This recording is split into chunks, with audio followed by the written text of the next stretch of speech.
So, what's up guys? Good morning. This is me, Tonton Motovlog. So, nandito tayo ngayon sa Villar City. So, meron lang akong story time for today's video. So, last time na dumaan tayo dito sa Villar City, although may speed limit, medyo mas mabilis yung ating approach dito. Hindi ko naman ibinibida pero hindi natin mapigilan na yun. Ang problema kasi guys, although smooth at maluwag dito sa kalsada na to, meron lang ako naging problema sa akin motorsiklo. Kasi last time na nag-adjust ako ng clutch, kasi itong gamit natin clutch dito sa Dominar is yung adjustable na lever. So pwede siyang tupiin, tapos pwede nyo siyang i-adjust dito. At hindi na kailangan i-adjust dito sa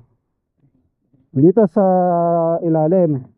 So problema, naglagay ako ng prefer na adjustment dito sa lever, which is number 4, para sakto yung play niya at yung piga niya is hindi naiipit yung aking daliri dito. Ang problema guys, nung in-adjust ko yung nuts dito sa ilalim, ay hindi ko ginawa na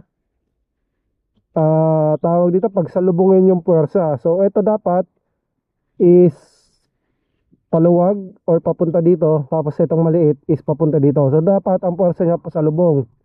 Ang nangyari kasi guys, nung nag-adjust ako doon, ay nagmamadali ako. So ang ginawa ko, ang pinihit ko lang is itong maliit papunta dito. So hindi ko na nagalaw itong malaki na pasalubong. Ang nangyari during the rides, tapos mga lubak, sa vibration guys, umiikot yung nuts kapag maluwag. So nangyari, yung maliit umakyat dito sa pinakadulo, tapos yung malaki umakyat din papunta dito sa dulo habang pinipiga ko yung clutch. So ang nangyari, worst case guys na nangyari sa akin, buti na lang pag exit ko doon sa dulo ng Villar City na to, ako kayo familiar dito sa kalsada na to. So meron dong traffic light. At by the time na narating ko yung exit is naka green light. Ang problema, naka 6 ako guys.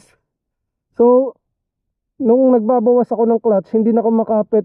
Nagbabawas ako ng gear, hindi na ako makapit yung clutch ko kasi sagad na siya dito. Ang akala ko that time, naputol na yung clutch cable.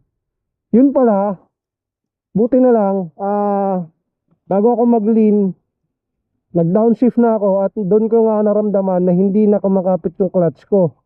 So, ang ginawa ko, preno, harap tsaka likod. So, hindi ko na nilin yung motor kasi mawawala ng torque yung ating motorsiklo at sisemplang tayo.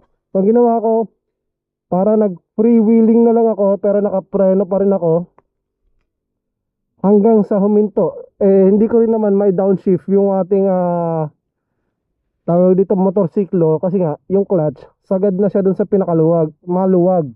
So hindi na ako makapit kahit anong pwersa ko ng downshift. So hinayaan ko na lang na mag full stop yung motor at mamatay.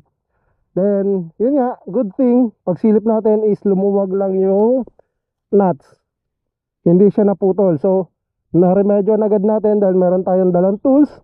Yun nga lang, reminder, kahit sino sa inyo na magkakalikot nito, maging ang mekaniko ninyo, always check na dapat ito ay mahigpit. So dapat yan sa lubong ang pwersa. At tandaan na itong malaki dapat papunta doon at yung maliit is papunta pa loob. So dapat sa lubong silang pahigpit para hindi siya umiikot sa vibration. So that's all guys, and that's another safety tip and a maintenance tip for today's video. So thank you, and this is me, The Bush.